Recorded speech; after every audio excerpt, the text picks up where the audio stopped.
Hello and good morning everyone. I welcome you all Eduverse News Analysis. Today is 19th January 2023 and we are going to discuss important news and articles from The Hindu newspaper. So let's see what important news we got today to discuss. जो भी important news है उन्हें highlight कर दिया गया है, आप एक बार गो थ्रू कर सकते हैं। पीडीएफ के लिए आप टेलीग्राम चैनल ज्वाइन कर सकते हैं जिसकी लिंक आपको डिस्क्रिप्शन बॉक्स में प्रोवाइडेड है। सो लेट्स सी, हम अपना डिस्कशन यहाँ से स्टार्ट करते हैं। यहाँ पे फ्रंट पेज में हमारी न्यूज़ है, इलेक्शन कमीशन ने त्रिपुरा, मेघालय, नागालैंड के लिए बोर्ड इलेक्शन जो है अनाउंस कर दिए गए हैं। यहाँ पे फेब में इलेक्शन होंगे। नेक्स्ट हम मूव करते हैं, यहाँ पे कोलिजियम डिबेट जो चल रहा है एनजीएससी के लिए, जो जुडिशरी की अपॉइंटमेंट के लिए जो कोलिजियम है उसको यहाँ पे क्रिटिसाइज किया गया है, उसके बारे में बताया गया है। अब देखिए, Kesavananda Bharati versus state of Kerala, ये जो केस आया था इसमें सुप्रीम कोर्ट का एक वर्डिक्ट आया था, बेसिक स्ट्रक्चर का डॉक्ट्राइन था। ठीक है ना, इस केस में क्या आया था, बेसिक स्ट्रक्चर का डॉक्ट्राइन हमारे सामने आया था। तो इसको आप सभी को पता होगा, बहुत दिनों से ये चल रहा है कि जो हमारे वाइस प्रेसिडेंट है मिस्टर धनखड़, उन्होंने इस बेसिक स्ट्रक्चर के डॉक्ट्राइन को क्या किया है, क्रिटिसाइज किया है। और अप्रैल 2023 में इस वर्डिक्ट को आए हुए टोटल 50 ईयर्स हो जाएंगे, मतलब कि 50 साल हो जाएंगे इस डॉक्ट्राइन को आए हुए। तो देखिए, ये बेसिक स्ट्रक्चर का डॉक्ट्राइन आया कैसे। यहाँ पे जब हमारा कॉन्स्टिट्यूशन आया 1950 में, तो यहाँ पे हमेशा ये बात रहती थी कि पार्लियामेंट ज़्यादा पावरफुल है या फिर जुडिशरी। ठीक है ना। अब यहाँ पे हमारे कॉन्स्टिट्यूशन में क्या है, फंडामेंटल राइट्स भी हैं एंड डीपीएसबी भी हैं। ठीक है ना।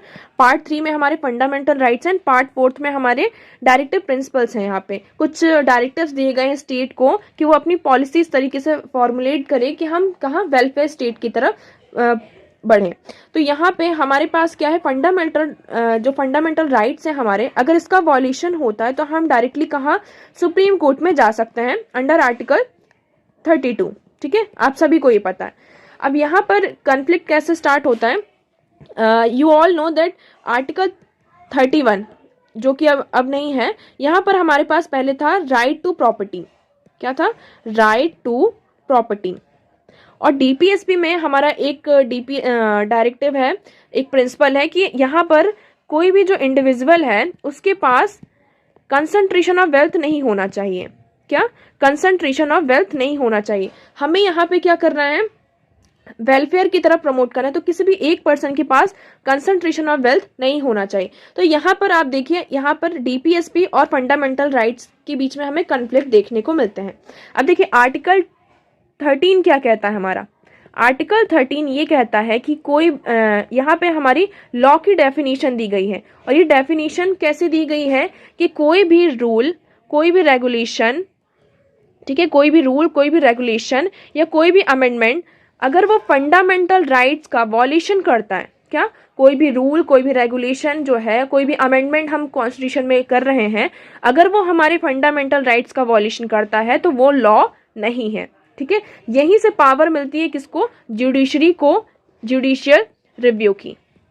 आप सभी को ये समझ में आया होगा कि जुडिशियल रिव्यू की ये बात कहाँ से आती है। आर्टिकल 13 सेज कि कोई भी आप रूल लेकर आ रहे हैं, कोई भी ऐसा कानून लेकर आ रहे हैं, कोई भी कॉन्स्टिट्यूशन में आप अमेंडमेंट कर रहे हैं, ठीक है, कोई चेंजेस ला रहे हैं, अगर वो हमारे फंडामेंटल राइट्स का वॉल्यूशन करता है तो वो लॉ नहीं है, उसे नल एंड वॉइड कर दिया जाएगा। ठीक है, तो यहाँ पे यही बात आता है। तो डीपीएसपी में ये था कि किसी भी पर्सन के पास कॉन्सेंट्रेशन ऑफ वेल्थ नहीं होना चाहिए, किसी भी पर्सन के पास बहुत ज़्यादा प्रॉपर्टी या ऐसा पैसा नहीं होना चाहिए। अगर ऐसा है तो यहाँ पर फिर क्या, गवर्नमेंट सामने आएगी। ठीक है, तो ये क्या कर रहा था, अगर हम डीपीएसपी को यहाँ पे फॉलो कर रहे थे तो ये हमारे जो हमारा आर्टिकल था 31 राइट टू प्रॉपर्टी, उसको वॉयलेट कर रहा था।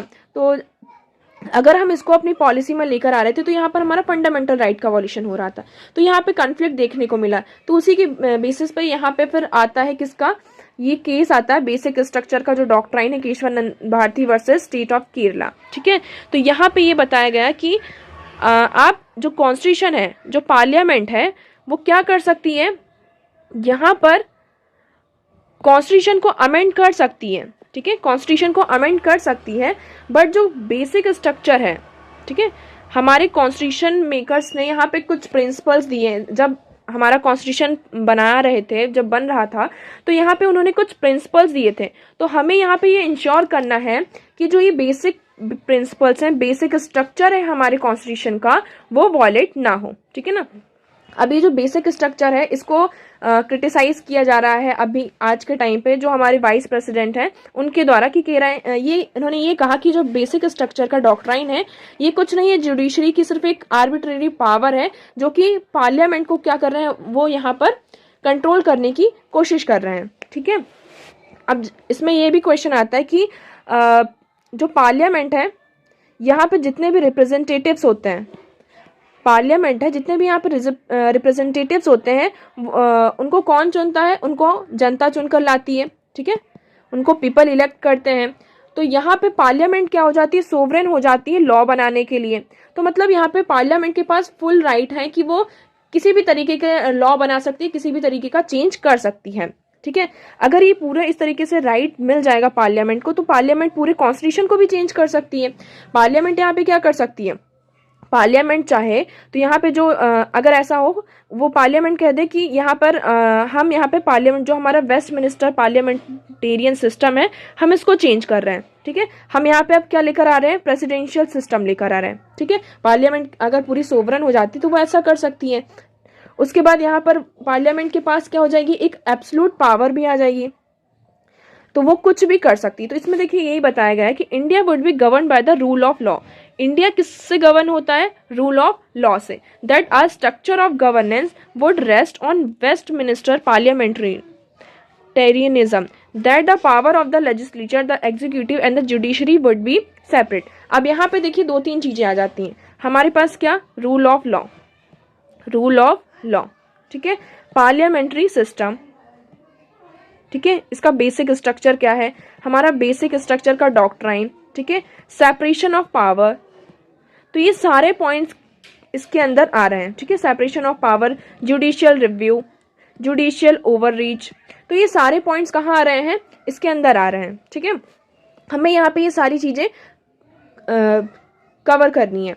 अब यहाँ पे देखिए यही बात बताई जा रही है कि किस तरीके से अगर पार्लियामेंट सोवरेन हो जाती है, पार्लियामेंट को हम पूरी एब्सोल्यूट पावर दे सकते हैं, तो मतलब वो पूरी कॉन्स्टिट्यूशन को भी चेंज कर सकते हैं। तो यहाँ पे ये बात कही जा रही है कि जो जब हमारे जो कॉन्स्टिट्यूशन मेकर्स थे उन्होंने जो हमारा कॉन्स्टिट्यूशन है वो क्या है, हमारा जो कॉन्स्टिट्यूशन है वो प्रोडक्ट ऑफ कलेक्टिव विजन है। यहाँ पे एक लाइन बोली गई है, बहुत ही इंपॉर्टेंट लाइन है ये, आपको क्वेश्चन में भी, मतलब मेंस के क्वेश्चन में आपको ये ऐसे स्टेटमेंट बेस्ड क्वेश्चन आपको देखने को मिल सकता है कि constitution is a product of collective vision. मतलब कि यहाँ पर एक कलेक्टिव विजन है, जो भी हमारे कॉन्स्टिट्यूशन मेकर्स थे, हिस्टोरियंस थे, जितने भी हमारे लीडर्स थे, उनका एक कलेक्टिव विजन है, क्या, हमारा कॉन्स्टिट्यूशन। उन्होंने पूरी दुनिया भर की चीज़ें देखी, पूरी दुनिया भर के जो कॉन्स्टिट्यूशन है उसके बारे में देखा, पढ़ा, उसके बाद यहाँ पर जाकर हमारा कॉन्स्टिट्यूशन, इंडिया का कॉन्स्टिट्यूशन बना। तो ये इंडिया का क्या है, यहाँ पे कुछ बेसिक प्रिंसिपल्स होंगे, है ना।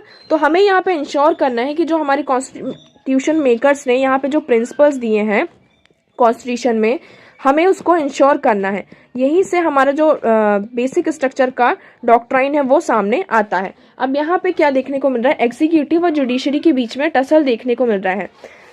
यहाँ पे एग्जीक्यूटिव ने ये कहा कि जुडिशरी की अपॉइंटमेंट होती है किससे, कोलिजियम सिस्टम से। कोलिजियम सिस्टम में क्या होता है कि एक हमारे चीफ जस्टिस ऑफ इंडिया होते हैं विद 4 अदर जजेस के साथ। वो क्या करते हैं, जो सुप्रीम कोर्ट और हाई कोर्ट के जज होते हैं उनको अपॉइंट करते हैं। अब ये कह रहे हैं कि इस कोलिजियम सिस्टम में ना तो ट्रांसपेरेंसी है, ना तो अकाउंटेबिलिटी है। ठीक है ना। यहाँ पे क्या है, नेपोटिज्म भी है। ठीक है ना, नेपोटिज्म है। यहाँ पे डिसीजन मेकिंग में हमें डिले देखने को मिल रहा है। तो यहाँ पे ये कहा जा रहा है कि जो जुडिशरी का अपॉइंटमेंट है, कोलिजियम सिस्टम है, वो कैसा है, बहुत ही ज़्यादा इसको क्रिटिसाइज किया गया है कि यहाँ पे ना तो ट्रांसपेरेंसी, इस तरीके की चीज़ें है। तो यहाँ पर इसको कोलिजन सिस्टम को हटाने के लिए यहाँ पे क्या लेकर आया था, NGAC, national judicial appointment commission लेकर आया गया था 2014 में, जिसको सुप्रीम कोर्ट ने 2015 में इसे नल एंड वॉइड बता दिया, ये कहते हुए कि ये जुडिशरी की जो इंडिपेंडेंसी है उस पर रोक लगा रहा है। ठीक है। तो यहाँ पे बस यही सारी बातें कही गई हैं कि किस तरीके से जुडिशरी है, हमें यहाँ पे जुडिशरी और पार्लियामेंट, जो हमारी एग्जीक्यूटिव है, हमारी जो एग्जीक्यूटिव है, लेजिस्लेचर है, उनके बीच में हमें यहाँ पर टसल देखने को मिल रहा है। तो यहाँ पे कुछ भी हो, हमें यहाँ पे ये इंश्योर करना है, यहाँ पे हमें क्या इंश्योर करना है कि हमारा जो कॉन्स्टिट्यूशन है वो कैसा एक लिविंग डॉक्यूमेंट है, ठीक है ना। इसमें टाइम के साथ साथ हमें कुछ चेंजेस करने पड़ेंगे, ठीक है ना। यहाँ पे हमें अमेंडमेंट्स करने पड़ेंगे, बट हमें यहाँ पे ये इंश्योर करना है कि जो हमारा बेसिक स्ट्रक्चर है, कॉन्स्टिट्यूशन मेकर्स ने जो यहाँ पे कुछ प्रिंसिपल्स यहाँ पे दिए हैं, जिस बेसिस पे हम ये कहते हैं कि जो हमारा कॉन्स्टिट्यूशन है, इंडिया का जो कॉन्स्टिट्यूशन है वो लार्जेस्ट कॉन्स्टिट्यूशन है पूरे वर्ल्ड का, ठीक है। तो हमें उसको इंश्योर करना होगा कि उसकी जो लेजिटिमेसी है वो वॉयलेट ना हो। तो आई होप आपको ये आर्टिकल समझ आया होगा। हम नेक्स्ट आर्टिकल की तरफ मूव करते हैं। यहाँ पे पीस इन सीरिया की बात कही है कि signals of slow returns in peace in Syria. यहाँ पे सीरिया में सिविल वॉर चल रहा है, ठीक है ना, बहुत दिनों से चल रहा है सिविल वॉर। तो यहाँ पे बस यही बताया जा रहा है कि हमें ऐसा कुछ दिख नहीं रहा है कि सीरिया में हम मतलब कि पीस आएगी या फिर नहीं आएगी। तो यहाँ पे हमारे लिए इम्पोर्टेंट क्या होता है, सीरिया की जो है लोकेशन इंपॉर्टेंट हो जाती है, ठीक है ना। इसमें देखिए सीरिया है, इराक। तो यहाँ पे देखिए Turkey Russia continue to work closely together in Syria though differences remain. यहाँ पे ये बताया जाए कि जो टर्की और रशिया हैं वो एक साथ आकर क्या करना चाहते हैं सीरिया में, उसके साथ जो उनके डिफरेंसेस हैं उनको ना देखते हुए वो उनके साथ वर्क करना चाहते हैं, ठीक है ना। तो यहाँ पे बस यही डिमांड बढ़ रही कि they hope address Turkey's demand for 30 kilometre security zone across the Syria Turkey border by replacing Kurdish militia with Syrian government troops. तो यहाँ पे सीरिया के जो कॉन्फ्लिक्ट चल रहे हैं उसको देखते हुए फिर भी यहाँ पे टर्की और रशिया सामने आ रहे हैं क्या, उनके साथ काम करने के लिए। यहाँ पे टर्की का डिमांड है कि क्या करे, वो एक सिक्योरिटी जोन बनाए। जो सीरिया और टर्की का बॉर्डर है वहाँ पे कह रहे हैं कि 30 किलोमीटर तक यहाँ पे एक सिक्योरिटी जोन होना चाहिए ताकि इन कंट्रीज के बीच में यहाँ पे कॉन्फ्लिक्ट देखने को ना मिले। अब देखिए यहाँ पे सीरिया की हमारी लोकेशन इंपॉर्टेंट हो जाती है। सीरिया किसके साथ साथ बॉर्डर शेयर करता है, यहाँ पे इराक है, यहाँ पे जॉर्डन है, ठीक है, यहाँ टर्की है, यहाँ पे देखिए यहाँ पे लेबनान है और यहाँ पे मेडिटेरियन सी है। तो सीरिया की जो बॉर्डर है वो मेडिटेरियन सी से भी लगती है। तो बस आपको यहाँ पे लोकेशन याद करने की ज़रूरत है कि ये मैप बेस्ड, इसमें एक मैप बेस्ड क्वेश्चन बन सकता है आपके लिए। नेक्स्ट हम मूव करते हैं अनबैलेंसिंग चाइना। यहाँ पे देखिए यहाँ पे क्या बताया जा रहा है कि जब भी चाइना को बैलेंस करने की बात आती है तो हम यहाँ पर क्या हो जाते हैं, थोड़ा सा पीछे हो जाते हैं, ठीक है ना। अब यहाँ पे चाइना से जो भी थ्रेट आते हैं तो इंडिया क्या उसको उसी तरीके से बैलेंस करता है जिस तरीके से पाकिस्तान की तरफ उसके एक्शन होते हैं, मतलब कि उसी तरीके से एक्शन लेता है जैसे कि पाकिस्तान के साथ एक्शन लेता है, ठीक है।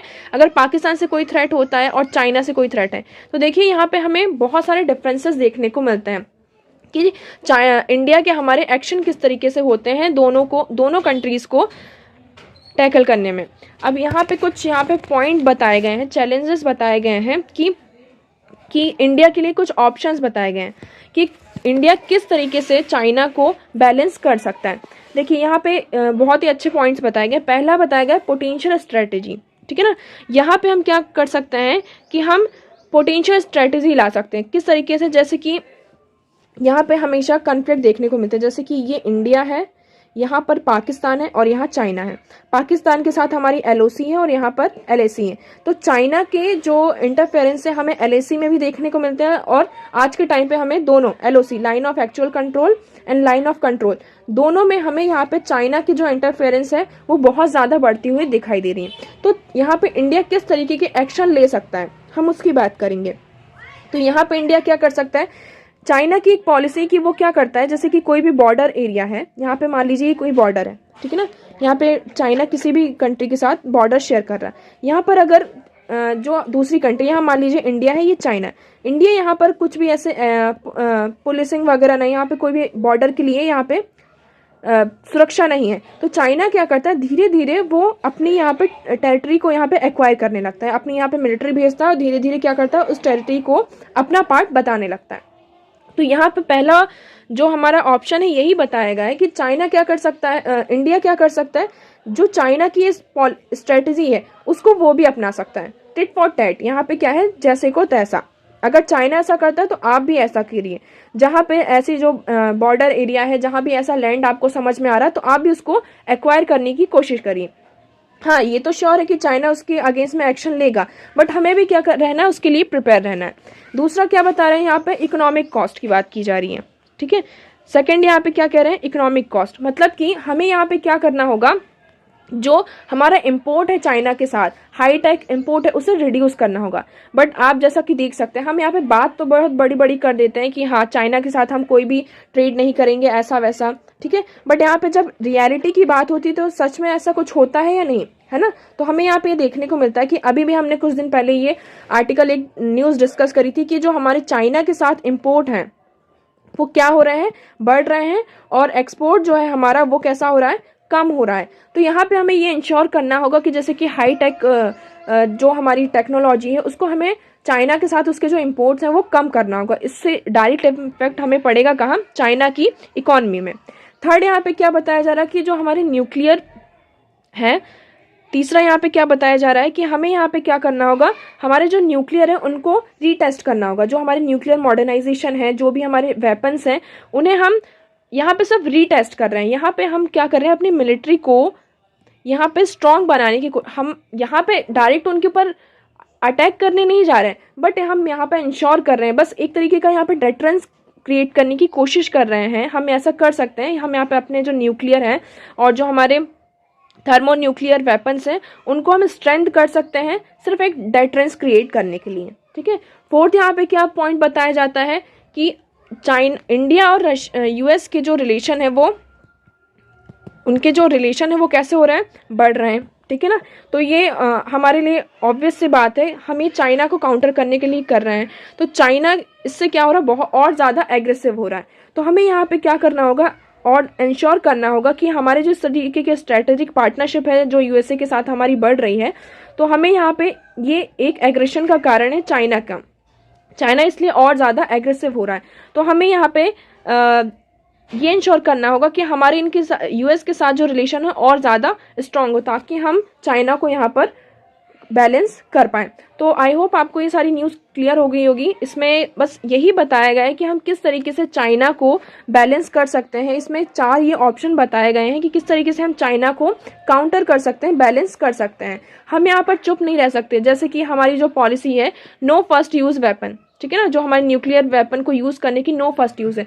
तो अब टाइम चेंज हो रहा है, हमें ये हमारे जो डॉक्ट्राइन्स हैं उनको चेंज करने की ज़रूरत है। हम हमारे जो पुराने डॉक्ट्राइन्स हैं, जो हमारे लॉज हैं, हम उन पर बेस्ड नहीं रह सकते कि कोई हम पर आके अटैक कर दे और हम चुपचाप बैठे रहें।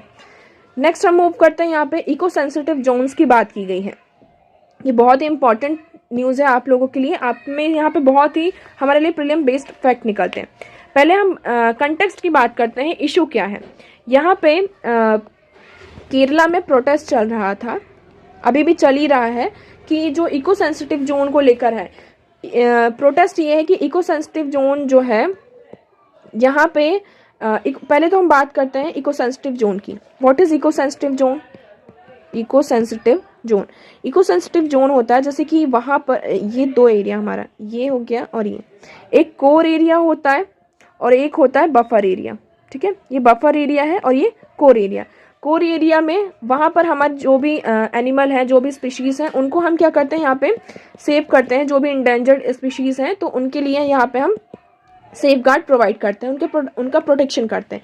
और बफर एरिया क्या होता है, यहाँ पर कोई भी साइंटिफिक जो रिसर्च वगैरह होती हैं, कोई भी एजुकेशनल पर्पज से या कुछ भी, तो वो यहाँ पर बफर एरिया होता है।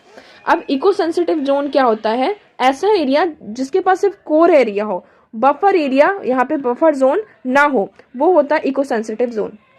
एक बार मैं आपको फिर से यहाँ पे समझाती हूँ, ठीक है। ये मान लीजिए ये हमारा पूरा एरिया है, ठीक है।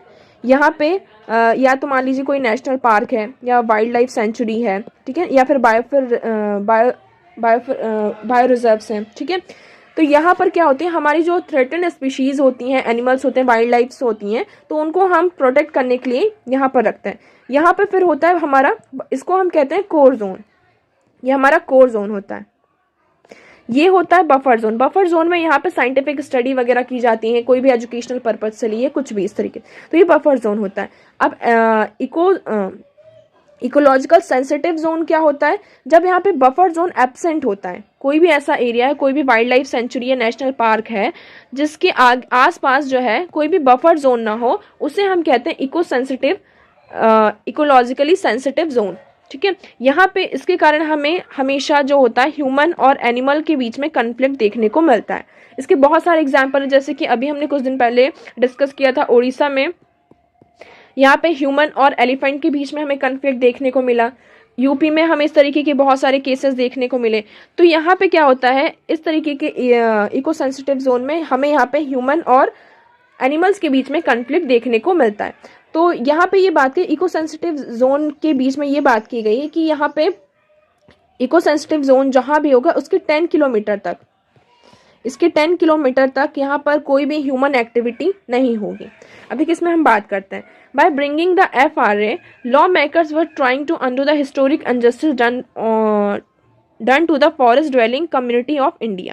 The Ministry of Environment, Forest and Climate Change remarked in 2009 itself that doing so would mean handing over the least 4 lakh square kilometer, more than half of India's notified forest area, to village level institution. अब यहाँ पे देखिए context ये है कि केरला के जो लोग हैं, वहाँ की जो किसान हैं, वो प्रोटेस्ट कर रहे हैं। प्रोटेस्ट इसलिए कर रहे हैं कि ये जो इको सेंसिटिव जोन है उनके कारण यहाँ पे अगर हम बहुत ज़्यादा लोग ज़्यादातर क्या काम करते हैं वहाँ पे, एग्रीकल्चर वगैरह, ठीक है ना, एग्रीकल्चर फार्मिंग इस तरीके की चीज़ें हैं वहाँ पर। तो वो पूरा जो एरिया है वो 8 लाख कवर करता है, बट इको सेंसिटिव जोन में वो इसका जो हाफ ऑफ एरिया है, मतलब 4 लाख एरिया जो आ रहा है, किसके अंदर चला जा रहा है, इको सेंसिटिव जोन के अंदर जा रहा है। अब ये जो सारी केरला में बहुत सारे जो प्लेसेस हैं, विलेजेस हैं, वहाँ पे बहुत ज़्यादा पॉपुलेशन है, तो उनके लिए जो है लैंड वो कम पड़ रहा है। तो इसी के बीच में वो प्रोटेस्ट कर रहे हैं कि जो ये इको सेंसिटिव जोन है, इसका जो एरिया है उसको आप कम कीजिए। तो इसी के बीच में बात की जा रही है कि जो हमारी ministry of environment, forest and climate change है, उन्होंने क्या किया है, 2009 का एक डिसीजन था, उसको चेंज किया। यहाँ पे handing over the least of 4 lakh square kilometre, more than half of India's notified forest area, to village level institution. उन्होंने यहाँ पे क्या कर दिया था कि जो फॉरेस्ट का 4 लाख का एरिया था, 4 लाख स्क्वायर किलोमीटर का जो एरिया था, वो किसको दे दिया है, विलेज लेवल, जो हमारी ग्राम सभा है, पंचायत, उनको दे दिया है कि अब वो डिसाइड करेंगे कि उस एरिया को किस तरीके से आपको वहां पे काम करना है, कैसा यूज करना है उसका। ठीक है, Gram Sabhas are now statutory authority empowered to conserve, protect and manage forest. अब यहाँ पे पावर किसको दे दी गई है, जो हमारे ग्राम सभा है, पंचायत है, उनको पावर दे दी गया है कि आप किस तरीके से ये जो फॉरेस्ट है, वाइल्ड लाइफ है, बायोडाइवर्सिटीज हैं जो फॉरेस्ट के अंदर रह रही हैं, तो आप उसको किस तरीके से कंजर्व कर सकते हैं, उनका प्रोटेक्शन कर सकते हैं। these area under Gram Sabhas are to be new categories of forest called community forest resources. और इस तरीके की जो न्यू कैटेगरी है, इसको हमने क्या कहा है, कम्युनिटी फॉरेस्ट रिसोर्सेज। इसमें आपके प्रीलियम बेस्ड क्वेश्चन बहुत सारे बनते हैं।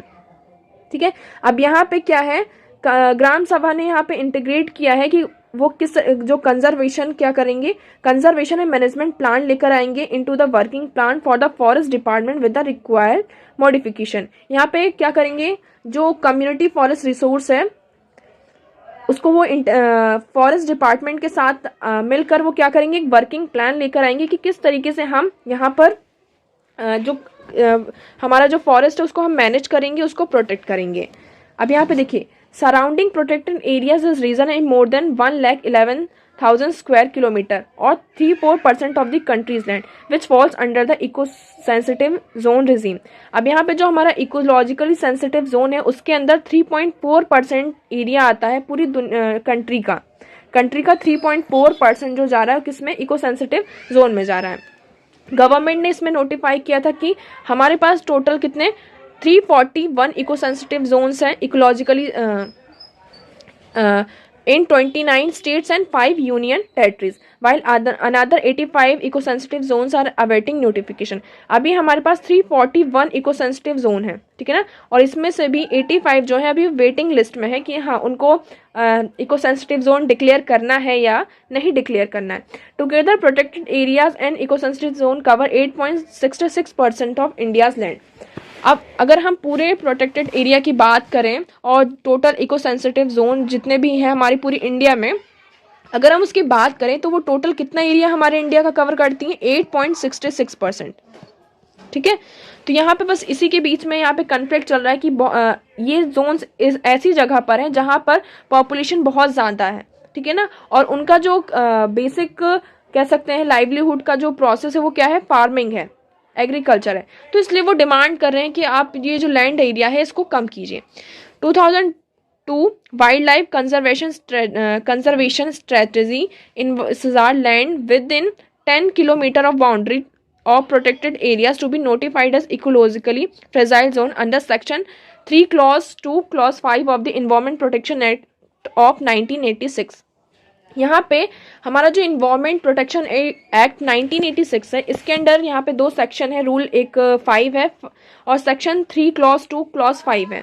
तो इसके अंदर यही बताया जो मैंने अभी आपको बताया कि जो इकोलॉजिकली सेंसिटिव जोन है इसके आसपास का जो 10 किलोमीटर होगा, मतलब ये जो कोर एरिया है हमारे पास, तो इसके आसपास का जो 10 किलोमीटर का एरिया है वो कैसा कहलाएगा, हमारा फ्रेजाइल एरिया, जो हमारा फ्रेजाइल जोन होगा।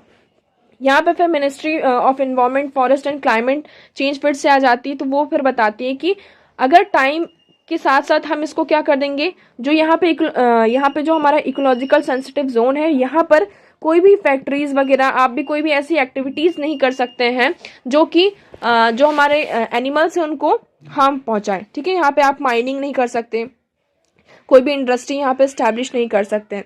तो यहाँ पे देखिए रूल 5 क्या कहता है, rule 5 clause 1 clause 6 provided for environmentally compatible land use in areas around protected areas.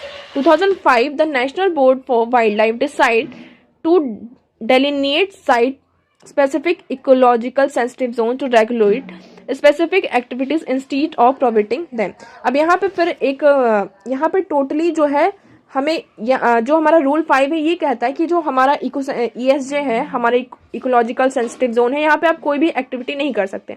But 2005 में क्या हुआ, national board for wild life I, उन्होंने ये डिसाइड किया कि आप यहाँ पे उसको प्रोहिबिट मत कीजिए, पूरी तरीके से मना मत कीजिए, बैन मत कीजिए कोई भी एक्टिविटी के लिए, आप यहाँ पे उसको रेगुलेट कीजिए। ठीक है ना, उन एक्टिविटी को देखिए और उसके हिसाब से आप यहाँ पर कीजिए, क्या रेगुलेट कीजिए। तो इसी के चलते यहाँ पे जो हमारी मिनिस्ट्री है उन्होंने स्टेट्स और जो यूटीज है उनसे ये कहा कि आप प्रपोज कीजिए कि इकोलॉजिकल सेंसिटिव जोन किस तरीके से यहाँ पे होना चाहिए। तो यहाँ एक चीफ वाइल्ड लाइफ वार्डन भी बनता है, यहाँ पे सारे सेफ गार्ड्स वगैरह जितने भी यहाँ पे होंगे वो अपनी गाइडलाइंस देंगे, स्टेट्स और यूटीज जो है अपनी गाइडलाइंस देंगे कि कितना वो अपना कोर एरिया से कितना वो एरिया आपको इकोलॉजिकल सेंसिटिव जोन में वो देना चाहता है। यहाँ पे एक जोनल मास्टर प्लान भी आता है कि आपको विद इन 2 ईयर्स, यहाँ पे नोटिफिकेशन जो भी आया था उसके 2 साल बाद state government is required to draft a zonal master plan, but अभी तक यहाँ पे ऐसा कुछ भी हुआ नहीं। However there has been no information to be public on a zonal master plan since 2012 when ESG first began to be notified. जब से ESG फर्स्ट बिगेन हुआ तब से यहाँ पे कोई भी जोनल मास्टर प्लान की बात नहीं की गई है। Additionally to monitor compliances with various provisions of each notification, a state has to set up a monitoring committee for ecological sensitive zone। ठीक है, तो यहाँ पे ये बताया जा रहा है कि जो भी आप गवर्नमेंट ये जो प्रोविजंस है हमारे नोटिफिकेशन में, उसके लिए ये स्टेट के लिए मैंडेटरी है कि क्या करेंगे, वो एक सेटअप करेंगे मॉनिटरी कमेटी। हर एक इकोलॉजिकल सेंसिटिव जोन के लिए स्टेट क्या करेगी, एक मॉनिटरी कमेटी यहाँ पे सेटअप करेगी। The committee is required to report action taken to the chief wildlife warden every year. तो यहाँ पे जो कमेटी होगी वो क्या करेगी, अपने जो भी वहाँ पे एक्शंस हैं वो किसको यहाँ पे देगी, चीफ वाइल्ड लाइफ वार्डन को हर साल वो अपनी रिपोर्ट इसकी तैयार करके देगी। अब यहाँ पे देखिए जून 2022 में यहाँ पे क्या हुआ कि Supreme Court gave further directions on ecological sensitive zone. First court said that the ministry guidelines are also to be implemented in the area proposed in a draft notification awaiting finalisation of and within the 10 kilometre radius of yet to be propose protected areas. यहाँ पे फिर supreme court आते हैं। ठीक है, यहाँ पे ये प्रोटेस्ट केरला में चल ही रहा था, तो फिर इसके बीच में सुप्रीम कोर्ट यहाँ पे अपना डायरेक्शन देते हैं कि यहाँ पे जो मिनिस्ट्री की गाइडलाइंस है, हमारी ministry of environment forest climate change की जो मिनिस्ट्री है वो कह रहे हैं यहाँ पे उन्होंने जो गाइडलाइंस दी गई हैं उनको आपको क्या करना होगा, इम्प्लीमेंट करना होगा। ठीक है ना, आप कुछ भी करिए आपको उनको इम्प्लीमेंट करना होगा। और जो ये 10 किलोमीटर रेडियस का जो एरिया ये प्रपोज किया गया है इकोलॉजिकल सेंसिटिव जोन के लिए, आपको इसमें भी ये करना होगा कि अभी ये प्रपोज नहीं हुआ है तो आपको ये इंश्योर करना होगा कि जब भी आप कोई भी ऐसे रूल्स बनाते हैं अपने एरिया में इकोलॉजिकल सेंसिटिव जोन के लिए तो आपको मिनिस्ट्री की गाइडलाइंस को ध्यान में रखना होगा। Court also allow state to increase और decrease the minimum width of ecological sensitive zone. यहाँ पे कोर्ट ने ये भी अलाउ कर दिया है कि जो स्टेट्स हैं उनको अलाउ कर दिया है कि आपको जितना चाहे आप अपने जोन को, जो इकोलॉजिकल सेंसिटिव जोन है, आप उसको इंक्रीज भी कर सकते हैं और उसको डिक्रीज भी कर सकते हैं, ये अप टू यू। ठीक है, यहाँ पे दूसरी बात क्या कही कोर्ट ने, court vested the power to ensure compliance with the guidelines with the principal chief conservator of forest and the home secretary of the state and UT. यहाँ पे ये इंश्योर करना होगा जो भी ये पावर दी गई है तो ये किससे कंप्लायंस करते हैं, किसकी गाइडलाइन से, जो होम सेक्रेटरी ऑफ स्टेट की जो भी होम सेक्रेटरी है और principal chief conservator of forest, तो इनकी गाइडलाइंस के साथ ये जो पावर है वो वेस्टेड है। तो इसमें सारी आई होप आपको सारी चीज़ें क्लियर हो गई होंगी कि इसमें क्या क्या है। तो इसमें बहुत सारे प्लेम बेस्ड फैक्ट आते हैं, अगर आपको इसमें कोई भी प्रॉब्लम आ रही तो आप कमेंट सेक्शन में पूछ सकते हैं। नेक्स्ट हम बात करें यहाँ पे ACER रिपोर्ट, ये बहुत ही इंपॉर्टेंट है हमारे लिए। देखिए ACER रिपोर्ट क्या है, annual status of education report. ये रिपोर्ट जो है किसके द्वारा पब्लिश की जाती है, ये एक NGO है प्रथम करके। ठीक है, प्रथम एक NGO है, उसके द्वारा ये रिपोर्ट पब्लिश की जाती है जिसमें ये हमारी बताती है कि जो हमारा एजुकेशन सिस्टम है वो इंडिया में मतलब कि कैसा है। ठीक है ना, तो ये रिपोर्ट हर 4 साल में रिलीज होती है। तो इस रिपोर्ट में ये बताया गया है कि जो कोविड के बाद यहाँ पे ये बताया गया कि जो बच्चे हैं, ठीक है ना, उनका जो एडमिशन है वो प्राइवेट से गवर्नमेंट स्कूल की तरफ ज़्यादा हुआ है। यहाँ पे ये रिपोर्ट क्या बताती है कि report shows that government school shows sharp rise in enrolment for the first time. यहाँ पे बहुत सारे बच्चों का यहाँ पे एनरोलमेंट हुआ है, कहाँ, गवर्नमेंट स्कूल में। तो आपको यहाँ पे ये बहुत अच्छी बात है, मतलब कि हम ज़्यादातर कहाँ भागते हैं, हम प्राइवेट स्कूल की तरफ ज़्यादा भागते हैं कि हम अपना जो हमारे जो बच्चे हैं उनका जो हम एडमिशन है वो कहाँ करवाएं, प्राइवेट स्कूल में करवाएं।